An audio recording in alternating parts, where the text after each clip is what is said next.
Our next piece is written by the wonderful woman who put this whole thing together.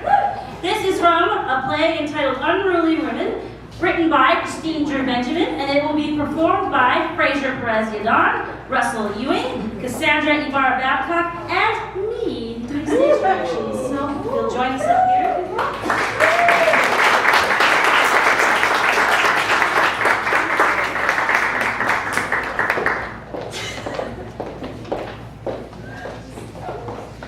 Unruly Women by Cassandra Benjamin.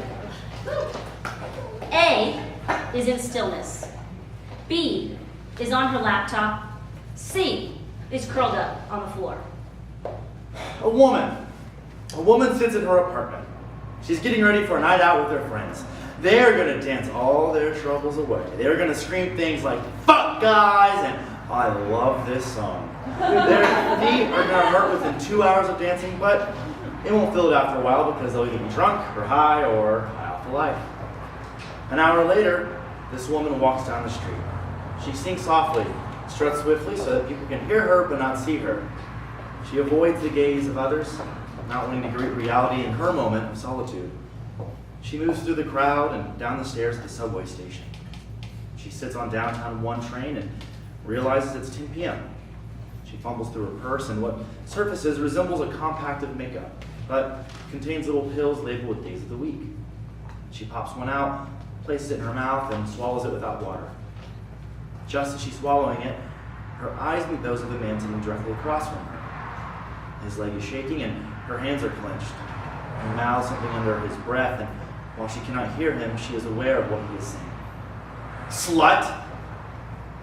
I am the woman he made me. "Skank!" I am the woman he made me. "Nasty!" I am the woman he made me. "Filthy!" I am the woman he made me. "Unclean!" I am the woman he made me. She stares at him. She can't avoid his eyes. He mouths something else. She remains silent but understands what's being said between them. A and B switch positions slowly, ever so slowly.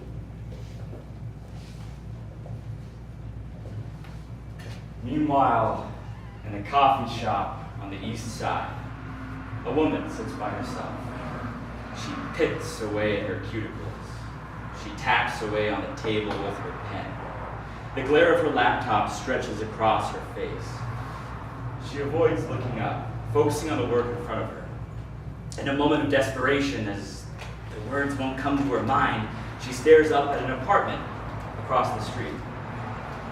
On the top floor, she sees a man staring down at her.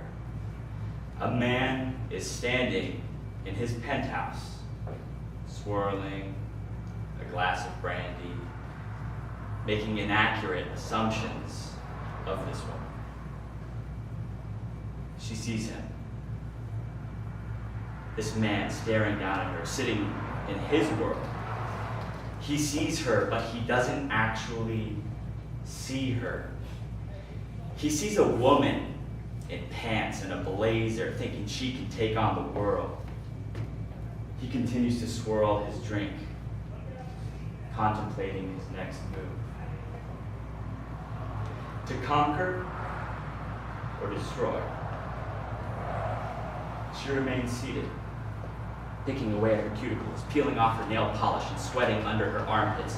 He keeps staring. She realizes this. She is full of rage and anger for a brief second, but that second lasts a lifetime because she is thinking of every man that has stared at her with that same look. The one that controls her, the one that looks at her as competition, an object, a piece of meat to own. She begins to cry. She needs to escape. She packs up her things and hurls herself onto the streets of New York.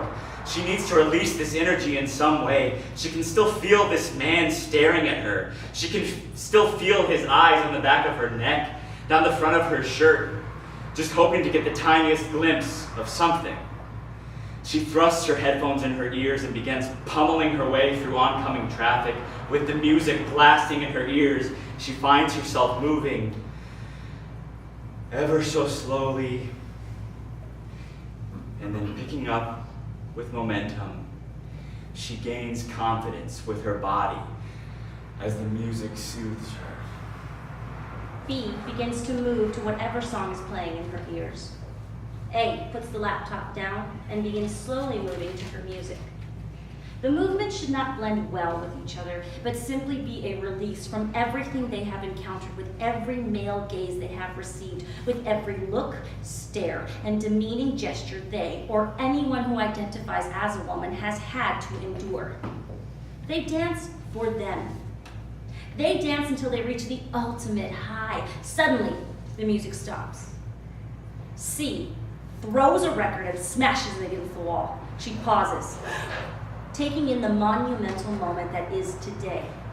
She collapses. The morning after, Our world ended. our community fell apart. Our hearts were heavy. Our eyes were open, The divided line was no longer invisible. and the glass ceiling remained only slightly cracked. We cried. We cried on the shoulders of our loved ones. We cried for the men in our life that represent the good we're lacking in our newly appointed leader. We cried on their shoulders and told them how thankful we are to have men like them in our lives. We texted our friends and told them we were thinking about them. We could all feel the man in the tower now, staring down at us, trying to demean us, belittle us, telling us we don't belong in this world, the world he made us in. C picks herself up and looks at herself. She would much rather go to work in her pajamas, no makeup, and messy hair. It reflects what she's feeling on the inside, a mess. Instead, she looks at A and B and understands she cannot wallow any longer. She must get up. We choose to rise. C takes off her clothes and puts on the sexiest lingerie she owns. It makes her feel strong. She changes into a pantsuit. She puts on her makeup as if she's prepping for a battle. The bright red lipstick seals the deal. We choose to stand united as one force. And we will not be reckoned with. End play.